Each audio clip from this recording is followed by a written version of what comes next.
राम जी पहली बार रावण का वध करके अयोध्या लौटे थे, तो उन्होंने वहां पे एक राजसू यज्ञ करवाया था।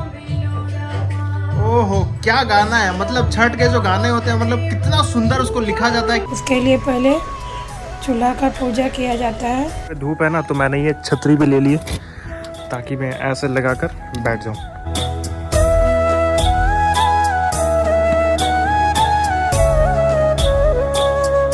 Hello, good morning everyone, welcome back to the another blog. एक और नए ब्लॉग में आप सभी का स्वागत है। आज छठ का पहला दिन है, यानी नहाए खाए वाला दिन। अभी हम लोग छत पर आए हैं। छत पर इसलिए आए क्योंकि अभी गेहूं धोना है और गेहूं धोकर सुखाना है। मुझे मैं भी यहीं रहना पड़ा। मैं अब तक नहाया भी नहीं हूँ। 8:30 बज चुका है। आज के दिन को कद्दू भात भी कहते हैं, जिसमें लौकी की सब्जी बनती है और उसमें चना दाल भी डाला जाता है और चावल बनता है। तो ये छठ का प्रसाद ही होता है और आज के दिन से ही छठ की शुरुआत हो जाती है। छठ एक ऐसा त्यौहार है जिसमें हम लोग बहुत सारी चीज़ें करते हैं, मतलब सारी चीज़ें बहुत ही शुद्ध और पवित्र तरीके से करते हैं। जिसमें उगते हुए सूरज की तो पूजा सब लोग करते हैं, डूबते हुए सूरज की भी पूजा करते हैं हम लोग। छठ बहुत ही मतलब पवित्र है और बिहार से लोग कनेक्ट करते हैं इस चीज़ को। मैं आपको बताता हूँ कि बिहार से कनेक्ट क्यों करते हैं। छठ से रिलेटेड बहुत सारी स्टोरीज हैं जो मुझे पता है। मैं एक एक वीडियो में मैं सारी चीज़ें आपको वीडियो में दिखाऊंगा कि आज पहला दिन में हम लोग क्या किए, दूसरे दिन में क्या किए।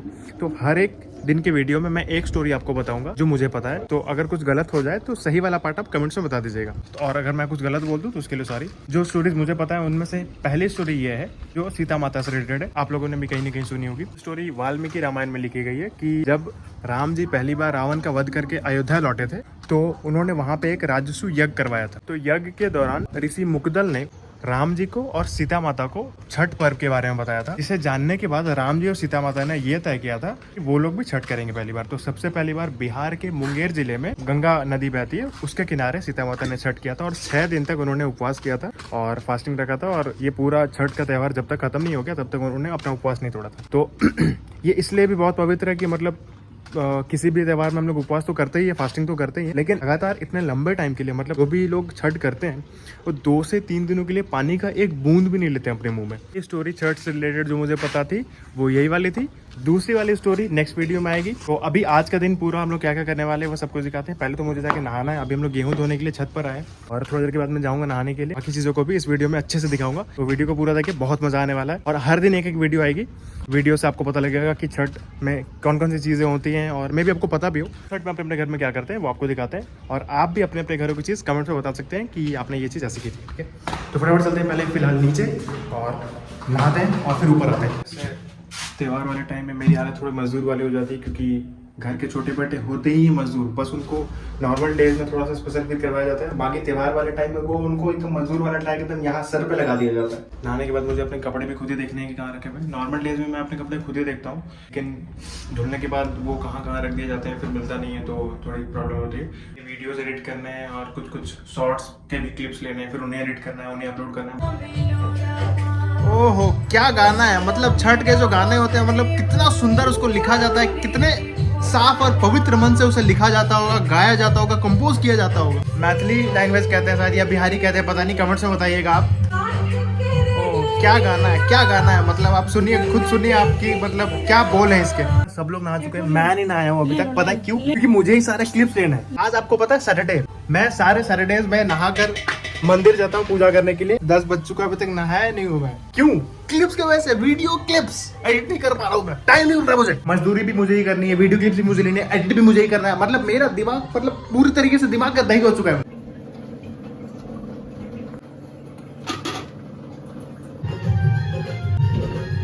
मजदूरी ऑन टॉप गाइस, मजदूरी ऑन टॉप। इसको अभी छत पे पहुंचाना है ताकि इस पे हम लोग गेहूं डाल सके। गेहूं सूखने के लिए बहुत कम टाइम है हमारे पास। सबसे पहले इसको छत पर ले जाएंगे। ये लिफ्ट में जाएगा, अगर नहीं गया तो इतने ऊपर लेके मैं नहीं चल। ये कितने देर में सूख जाएगा मम्मी? अभी तो ये बहुत टाइम लगेगा और यहाँ पे बोलना भी नहीं होता है। इनफैक्ट इसके आसपास अगर हम लोग यहाँ पे खड़े हैं तो यहाँ पे खड़े होकर बोलना भी नहीं होता है। मम्मी इसलिए कुछ नहीं बोल रही है क्योंकि मम्मी इसके बहुत करीब खड़ी है और मैं बहुत दूर में खड़ा हूँ। गेहूं को हमने यहाँ पे सूखने के लिए छोड़ दिया है। मैं नीचे जा रहा हूँ, अब मुझे नहाना है क्योंकि अब बहुत ज्यादा लेट हो चुका है। मम्मी अभी फिलहाल छत पे ही रहेगी क्योंकि वहाँ पे देखना है कि कोई भी पशु पक्षी उसे खाने की कोशिश ना करे। एक कहानी है जो मैंने बहुत पहले सुनी थी कि ये जो गेहूं हम लोग धोते हैं या फिर कद्दू जो हम लोग अपने हाथों से काटते हैं, उसके जो छिलके होते हैं, उन सारे छिलकों को भी इवन बहुत संभाल कर रखना होता है। जब तक पूरा ये छठ का कार्यक्रम समाप्त नहीं हो जाता तब तक उनको कहीं फेंकना नहीं है। उनमें भी इवन पैर नहीं लगने चाहिए। और बहुत सारी चीज़ें हैं जो फॉलो करनी पड़ती हैं। बस वक्त निकाल के मैं नहा लिया हूँ, थोड़ी पूजा पाठ होगी। अभी तक कुछ भी देर नहीं हुआ है, इसलिए मम्मी गुस्सा नहीं हुई है। ये क्या बन रहा है? ये क्या बन रहा है मम्मी? कद्दू का सब्जी, चना दाल कद्दू। ये तो दाल में डालते हैं ना? दाल भी अलग से सब्जी भी बनती है। छठ का जो आज नहाए खाए है कद्दू भात, उसके लिए पहले चूल्हा का पूजा किया जाता है और बर्तन का पूजा, हांडी का जो जिसमें खाना बनता है उसका कर लिया पूजा। आपने? हाँ कर लिए। घर में सब लोग नहा चुके हैं, मैं ही हूँ जो सबसे लेट से नहाया हूँ, क्योंकि मैं हूँ घर का मजदूर गाइस, तो मुझे नहाने के लिए भी वक्त नहीं मिलेगा। आज सैटरडे के दिन पूजा भी नहीं किया, मतलब नहाने के बाद मुझे इतना टाइम नहीं मिला कि मैं मंदिर जाऊँ। अब बहुत देर भी हो चुकी है, 11 बज चुका है, तो अब क्या ही मैं मंदिर जाऊँ, तो घर पे ही पूजा होगी। अब चलिए घर पे ही पूजा करते हैं। जल चढ़ाने में मंदिर नहीं गया हूँ तो घर पे ही जल चढ़ा देते हैं। सैटरडे के दिन समी पेड़ की पूजा की जाती है। एक्चुअली केले के पेड़ के जड़ की पूजा की जाती है, तो इसलिए ये केला का पेड़ भी हमने यहाँ लगा रखा है।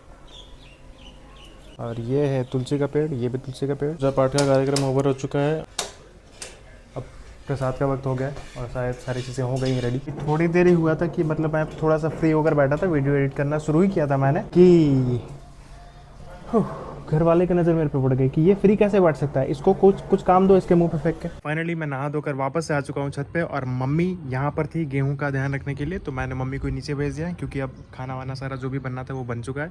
तो सबसे पहले मम्मी जो छठ कर रहा होता है वो ही पहले खाता है, उनको ही पहले खाना होता है, तो सबसे पहले मम्मी खाएगी, फिर वो प्रसाद सब लोग खा सकते हैं। ये कबूतरों की हंसी की तहसी, ये बार बार यहीं पर घूम रहे हैं। वो देखिए वहाँ से कबूतर आ रहे हैं ना घूमते हुए, अब इनको भगाना होगा। वहाँ चढ़ के ऊपर से ध्यान रख रहे हैं वो लोग, और देखिए वहाँ पे चढ़ के बैठ गए वो लोग।